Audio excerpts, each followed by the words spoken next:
a máa kí gbogbo ẹ̀yin èèyàn wa ní gbogbo ibi tẹ́ bá ti ń wò wá o. Ẹ káàbọ̀ sí orí ìkànnì aláyọ̀ yìí lórí ọ̀rọ̀ Aunty Ramota àti Agbala Gabriel. Òun la máa tún mú wá fún gbogbo mùtúmùwà ó káàkiri gbogbo àgbáláyé. Ẹ rí pé ó ti wá lẹ́tìkẹ́ báyìí. Ọlọ́run má jẹ́ aṣọ oore ṣe o. Ṣé Agbala Gabriel kò ti wá ṣe oore ṣe báyìí fún Aunty Ramota òṣèré orí ìtàgé? Gbogbo ẹ̀yin èèyàn wa káàkiri àgbáyé, gbogbo ẹ̀yin ọmọ Nàìjíríà ní àpapọ̀, ṣé Agbala Gabriel ṣé kò ti ṣe oore ṣe? Òun náà ṣe máa ń sọ wípé rọra ṣe o, anybody tó bá fẹ́ ṣoore rọra ṣe. Kọ́nà kó ṣàánú fún wa ní o. Ẹ wo bí tí Agbala Gabriel tó wá já sí lórí ọ̀rọ̀ Aunty Ramota. Ẹ wo bí Aunty Ramota bó ṣe wá yẹ̀yẹ́ Agbala Gabriel. Ṣebí ohun tí wọ́n ti sọ nínú òun Aunty Ramota sọ síta. Nísìn Aunty Ramota má ti bọ́ síta. Ẹ wá gbọ́rọ̀ láti ẹnu Aunty Ramota. Ẹ wá gbọ́pọ̀ tí Aunty Ramota sọ. Aunty Ramota sọ wípé wọ́n fi ọ̀rọ̀ sóhun lẹ́nu ni. Wọ́n ní kóhun máa sọ̀kọ́ tóhun sọ ni láti bá alàgbà Agbala Gabriel jẹ́. Ẹ jọ̀ọ́ ṣé ó yẹ kí àwọn èèyàn kí wọ́n máa ṣe bẹ́ẹ̀? Ṣé ó yẹ kí wọ́n máa kọ́ Aunty Ramota sí Agbala Gabriel wípé kó bọ́ síta kó lọ máa bu kó máa bà á jẹ́? Àwọn ọmọ ẹ̀dá dámọ̀ ẹ jẹ́ àṣejẹ́jẹ́, ẹ jẹ́ àṣọṣe. Gbogbo ohun tá a bá sì ń ṣe lẹ́nìí ìtàn ní lọ́jọ́ ọ̀la. Nísìnyí ẹ̀yin ìyá ẹ̀yin bàbá káàkiri gbogbo ibi tẹ́ bá ti ń wò mí. Ẹ bá mi gbọ́ ọ̀rọ̀ látẹnu Aunty Ramota. Kẹgbọ́n tí Aunty Ramota sọ. Ẹ bá mi pín ètò yìí síta. Gbogbo ẹ̀yin olólùfẹ́ Agbala Gabriel, gbogbo ẹ̀yin ṣoreṣore, gbogbo ẹ̀yin èèyàn dáadáa tí ẹ wà láwùjọ, ẹ bá mi pín ètò yìí síta. Ẹ jẹ́ ká jọ gbọ́ ọ̀rọ̀ láti ẹnu Aunty Ramota. Kẹgbọ́n tí Aunty Ramota sọ láti fi tọrọ àforíjì lọ́wọ́ Agbala Gabriel àti gbogbo ẹ̀yin fáǹsì Agbala Gabriel. Fún ẹ̀yin tí ẹ bá mọ̀, Aunty Ramota sọ̀rọ̀ tó pọ̀ sí Agbala Gabriel. Ó ní ṣé Agbala Gabriel ló bòun ra ilẹ̀kùn, ṣóun ló kọ́lé fún òun ni. Ó sọ títí tí ó ní àfibiṣó lóore ní Agbala Gabriel. Ó nígbà tó ń ṣe ayẹyẹ ọjọ́ bí òun gbé birthday yẹn kéèkì àkàrà òyìnbó òun gbé lọ fún Agbala Gabriel. Ó ní lẹ́yìn yẹn òun tún náwó fún ẹjọ́ èló Aunty Ramota ní tó fẹ́ ná fún Agbala Gabriel. Ju gbogbo ẹ̀ lọ, ó ti wá bọ́ta báyìí, ó ti wá túbà o. Ẹ bá wa pín ètò yìí, ẹ dẹ̀ subscribe sí YouTube wa. Ẹ bá wa pín tẹ́lẹ̀ máa gbádùn àwọn ètò wa ní ọlọ́kan òjọ̀kan. Ẹ bá wa pín káàkiri àgbáyé. Ẹ jẹ́ ká gbọ́ ohun tí Aunty Ramota tí wọ́n. Àti mo sọ yóò jẹnu mi lọ tòótọ́. Àgbàlagbà tó mọ báwo ni mo fẹ́ pè wòye náà? Àgbàlagbà tí tó mọ rẹ̀ lágbà orí ọmọ tuntun wọ́. Ẹ jọ̀ọ́ mo bẹ̀ yín, ẹ̀yin fáǹsì mi ẹ jọ̀ọ́ nítorí Ọlọ́run. Ẹ bá ń bẹ Agbala Gabriel kán jọ̀ọ́ kán dáríjì mi. Ẹ̀yin ẹ ṣe onímọ̀ ẹ ṣe ẹlẹ́bi. Ẹ jọ̀ọ́ nítorí Ọlọ́run, ẹ bẹ̀ ni mo bẹ̀ yín. Ẹ jọ̀ọ́ ẹ bá mi bẹ̀ wọ́n pé kán dáríjì mi, mo ní ṣe bẹ́ẹ̀ mọ́. Àwọn náà mọ̀ pé ìjà wọn lèmi náà ń gbè, òun ṣe ẹnìkan. Tó bá ń ṣe wúmà tó tiẹ̀ tó ṣe fún olórí burúkú, òun ló kọ̀ sí ẹ̀. Ẹ má bínú. Irú òde ní wáyé mọ́. Ẹ jọ̀ọ́ torí t'Ọlọ́run, gẹ́gẹ́ bí Aunty Ramota sì sọ, mo fi ẹ jọ̀ọ́ ẹ má bínú torí t'Ọlọ́run. Ẹ jọ̀ọ́ torí t'Ọlọ́run. Wọ́n ní tí èèyàn bá mọ ẹ̀ṣẹ̀ lẹ́ṣẹ̀ kò ní pẹ́ lórí ìkúnlẹ̀. Ẹ jọ̀ọ́ títí torí t'Ọlọ́run.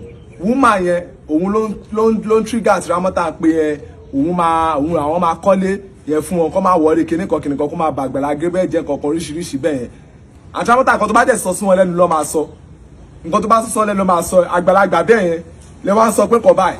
Mo ti wá wọn débi tó ń lọ máa ń wá sí mi rí wọn. Mo ti wá wọn pé wúmà ẹ̀ wọ́n máa ń láti bọ́ síta wọ́n á sọ ti tẹnu wọn.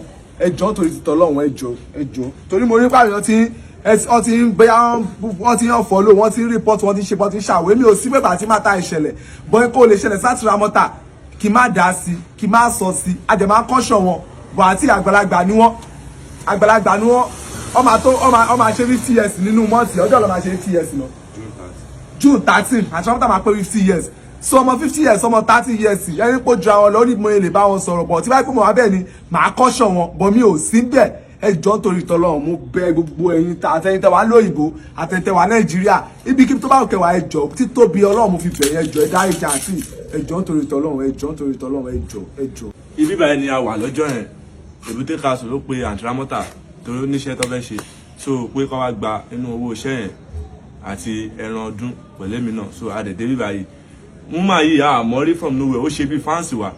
tó wá kí Aunty Ramota ibùdó Aunty Ramota gan ò dá lóhùn lọ́jọ́ yẹn mo dẹ̀ sọ fún máa pé ara ń kọ wọn pé wọn ò sí ní good mood mú máa wá ní Aunty Ramota nǹkan tó ṣẹlẹ̀ tí Aunty Ramota fi sọ̀rọ̀ ni pé Aunty Ramota ń fẹjọ́ sùn Èbúté Káàsùn pé àwọn èèyàn ló ń ba òun jẹ́ lọ́dọ̀ Agbala Gabriel pé kọ́ má ba òun kọ́lé òun pé ṣèbí òun ń ṣiṣẹ́ ṣó ti yẹn pé wọ́n ba òun jẹ́ lọ́rọ̀ ẹni à ń gbọ́ tí à ń lésìn fún pé nǹkan tí Aunty Ramota sọ Èbúté Káàsùn ló sọ pé Agbala Gabriel pé kọ́fì àwọn èèyàn tó lọ ń bá yín jẹ́lẹ̀ fún Agbala Gabriel pé Agbala Gabriel ní iṣu tó ń ṣẹ́tù lọ́wọ́ pé kọ́ má wọlé pé Agbala Gabriel sì máa rí wọn ẹ̀rẹ̀ tí mọ Aunty Ramota pé one way travelling asọ̀rọ̀ sọ́bótò ṣó ti yẹn nǹkan tí èèyàn bá sọ sí wọn létí ni Aunty Ramota máa ń sọ so woman yìí ló ti ìgbà tí Aunty Ramota ẹjọ́ yẹn ni woman yẹn gbọ́ níbi tó dá dúró tiẹ̀ sí pé Aunty Ramota tẹ́ bá wọnú fídíò yẹn máa gbọ́ tí woman yẹn sọ pé èèyàn má wọrí t'Agbala Gabriel bàbá yín kọ́lé yẹn òun lòun máa bá yín kọ́ pé ìṣèbẹ́yìn náà pé kìnìkan Aunty Ramota ń pa iṣẹ́ tóun ṣe ṣáà ni òun fi ra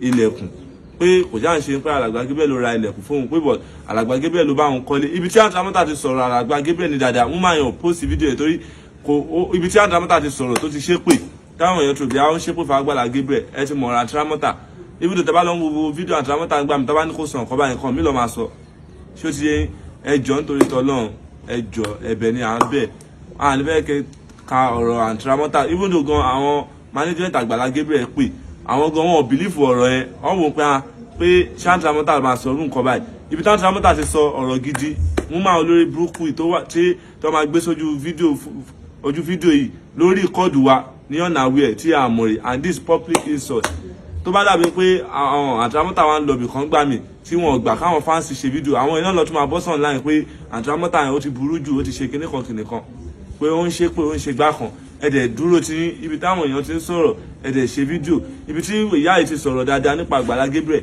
ó gé bibẹ̀ kúrò ó wá post ibi tí Aunty Ramota ti ń ṣépè Aunty Ramota ní pé wáyé táwọn èèyàn ṣe máa bà òun jẹ́ fún Agbala Gabriel pé ìgbà t'Agbala Gabriel ṣe birthday àwọn lọbẹ̀ àwọn náwó pé owó tuntun pé àwọn ná pé Agbala Gabriel tún fún àwọn lówó gbogbo nǹkan yẹn ẹni yẹn yọ kúrò ńbẹ̀ ibi tí Aunty Ramota ti wá ṣépè ó wá post ẹ̀ so ẹjọ́ nítorí tọ́lọ́run ẹ̀bẹ̀ ẹni mọ̀ pé ẹ máa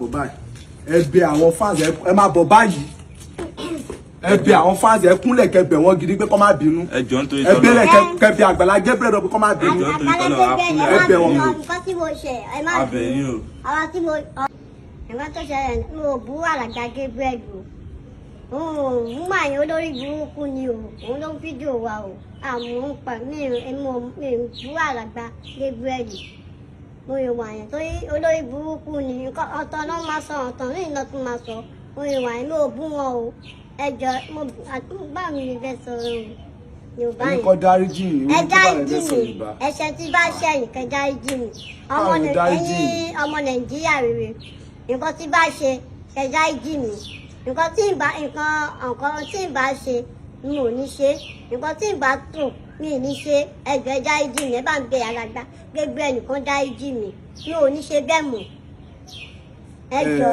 ẹ̀yin èèyàn ẹjọ́ ní ìsìtorí ti tọ́lọ́run ṣẹ́rí nǹkan báyọ̀ lè ṣẹlẹ̀ tí mo jẹ̀ máa wà pẹ̀lú Aunty Ramota bí ò tẹ́ ń ṣe gbogbo ìgbà kí mo má lè sọ sí ṣe get even kí Agbala Gabriel even kan máa ń sọ̀rọ̀ ẹlẹ́dàá wọn ń jà in the sense that ìgbà tí wọ́n ṣe fídíò tó gbé Aunty Ramota náà wẹ̀ èmi ò sí ń bẹ̀ but despite that pé mo ì sí ń bẹ̀ bọ̀ àbúrò mi tó ń tẹ̀lé wọn tí mo béèrè pé kí ló ṣẹlẹ̀ tó explain àwọn nǹkan kan fún mi pé kódà àwọn ọmọ kó ṣe fídíò ànìkan tó bí ọ̀rọ̀ yẹn jáde tó ṣàlàyé fún mi pé ni mo fi jáde lánàá yẹn ni mo fi ṣe fídíò despite that pé mo ṣe fídíò pé báyìí pé kódà Eyin Aunty Ramota àwọn èèyàn ní láti máa unfollow mi wọ́n ní láti máa report page mi tí mi ò jẹ mọ́wọ́ tí mi ò mẹsẹ̀ ṣe ẹ lè expect pé kí ẹyẹlé bá onílé jẹ kó bónílé mu kó wá dọjọ́ kú kó wá yẹrí no in any situation mi mo rú the type of person Aunty Ramota jẹ ẹni tó bá ń ṣẹlẹ̀ màá try láti address ẹ náà ni tó bá jẹ́ pé mi náà ni mo wà pẹ̀lú yín tí kò sí ẹni tẹ́ bá ti mọ̀ kò sí kan tó bá lè happen sí if káwọn èèyàn kọ̀yìn sí màá try láti guide nǹkan tájọ wà fúnra wa fún ni nǹkan tó bá gbé sọ pé èèyàn láṣọ èèyàn nìyẹn kágbára Gabriel má sọ kói ẹlẹ́dàá Agbala Gabriel ó ti jà fún Agbala Gabriel bọ̀ mo fẹ́ kí Dáre wá kó wá sọ bí ọ̀rọ̀ yẹn ṣe ṣẹlẹ̀ Aunty Ramota jẹ́ kó máa mi pé ibi tí àwọn ti sọ tọ́rọ̀ ti bẹ̀rẹ̀ ẹni yẹn kọ̀ tiẹ̀ nǹkan tó mú ọ̀rọ̀ wá pé ṣẹ́gbàlá Gabriel ló ra géètì yẹn fún àwọn ni ẹni yẹn kọ̀ tiẹ̀ ìyẹn wúmọ̀ àgbàlagbà yìí ní sì gbàgbé orúkọ wọn màmá post fọ́tò wọn wúmọ̀ tẹ̀yìn lóye screen pẹ̀lú account number Facebook and wọn tẹ̀rí àwọn lọ́lọ́ post Aunty Ramota ọ̀nà àwí ẹ̀ wọ́n dẹ̀bi lọ pé ṣé kò ní pẹ́ ṣe fídíò àǹtí tó bá ti ń sọ̀rọ̀ á sọ̀rọ̀ sọ́pọ́tò ni kò mọ̀ kan tó sọ gbàgbọ́n máa ń sọ̀rọ̀ off key ni.